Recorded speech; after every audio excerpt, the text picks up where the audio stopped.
और वहीं डॉक्टर श्यामा प्रसाद मुखर्जी की पुण्यतिथि पर हरियाणा के मुख्यमंत्री नायब सैनी ने भी उन्हें श्रद्धांजलि दी है। बलिदान दिवस के मौके पर उन्होंने पौधारोपण भी किया और श्यामा प्रसाद मुखर्जी का बलिदान बहुत ही महत्वपूर्ण है, ये मुख्यमंत्री ने कहा। साथ ही उन्होंने कहा कि पीएम ने किए श्यामा प्रसाद मुखर्जी के सपने पूरे। यानी डॉक्टर श्यामा प्रसाद मुखर्जी के बलिदान दिवस पर पुण्यतिथि के इस मौके पर हरियाणा के मुख्यमंत्री नायब सिंह सैनी ने भी उनके बलिदान को याद किया, पौधारोपण भी किया उनके बलिदान को याद करते हुए, और कहा कि उन्होंने जो सपने देखे थे उनका योगदान अतुलनीय है और उनके जो सपने थे उसे प्रधानमंत्री नरेंद्र मोदी पूरा आप कर रहे हैं, ये मुख्यमंत्री नायब सिंह सैनी ने कहा। और उनकी याद में पौधारोपण भी उनकी तरफ से किया गया, उनके बलिदानों को याद किया गया डॉक्टर श्यामा प्रसाद मुखर्जी के, और उन्हें नमन करते हुए, श्रद्धा सुमन अर्पित करते हुए उन्होंने कहा कि जो सपने उनकी तरफ से देखे गए थे इस देश के विकास के लिए, उन्हें प्रधानमंत्री नरेंद्र मोदी पूरा कर रहे हैं। और जब उन्हें नमन किया, उन्हें पुष्पांजलि अर्पित की, उस दौरान की ये तस्वीरें भी कुछ सामने आई हैं।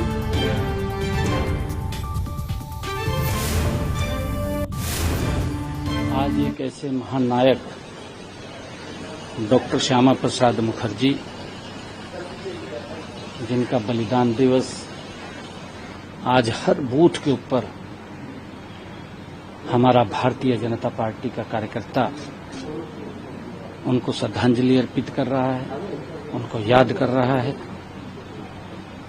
एक ऐसे महान व्यक्तित्व के धनी डॉक्टर श्यामा प्रसाद मुखर्जी जी, जिन्होंने इस भारत में जो जम्मू कश्मीर के अंदर जाने के लिए परमिट प्रथा थी, और जब रियासतों को एकजुट किया गया, उसमें जम्मू कश्मीर की भी एक रियासत थी, और उस रियासत के अंदर जिस प्रकार से भेदभाव हुआ एकजुटता में, और वहां पर परमिट प्रथा वो लागू की गई। जम्मू कश्मीर के अंदर 2 संविधान बनाए गए, 2 प्रधान बनाए गए, 2 निशान बनाए गए, और इन सब का विरोध डॉक्टर श्यामा प्रसाद मुखर्जी जी ने किया। उन्होंने कहा कि कश्मीर से लेकर कन्याकुमारी तक भारत एक है।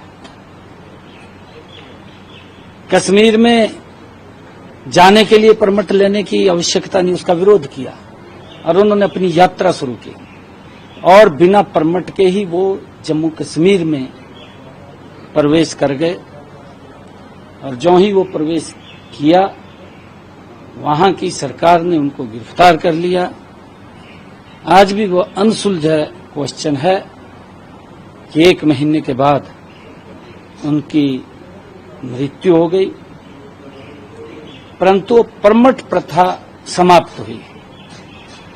मैं देश के यशस्वी प्रधानमंत्री नरेंद्र मोदी जी का मैं आभार प्रकट करता हूं कि उन्होंने उस रास्ते को, डॉक्टर श्यामा प्रसाद मुखर्जी के रास्ते को,